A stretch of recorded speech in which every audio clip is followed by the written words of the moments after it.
everyone, welcome back to our channel How to Tutorials. In today's video we're going to see how you can install Walmart application on your phone. Well, it is a very easy and simple process, so let's dive right into it. So the first thing that you'd have to do is open your app store. So after opening the app store, here you can see we're on the home page right now. In order to go to the search page, you can tap on the search icon that you can see right here, and you can see we're on the search page. You can tap on the search bar right here and then start typing Walmart. So after typing Walmart, you can tap on the search button on your keyboard, and in here you can see the Walmart application here. You can tap on it like this, then you can see the option of get. You can tap on get, then your Face ID or your Touch ID will be required, or your password of Apple ID will be required.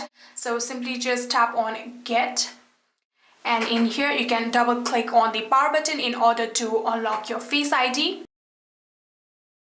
And just like this, here you can see my Face ID has been recognized and the download process has now begun. So within the few minutes, here you can see now the download process has successfully been completed, and you can see the open option right here. So if you want to open your Walmart application right now, you can simply just tap on this open option, and here you can see the Walmart application has now been opened. And just like this, you can sign into your Walmart account. And that is it. I hope this video was helpful to you guys. If it was, please do not forget to hit that subscribe button and like our video. Thank you so much for watching. See you in the next.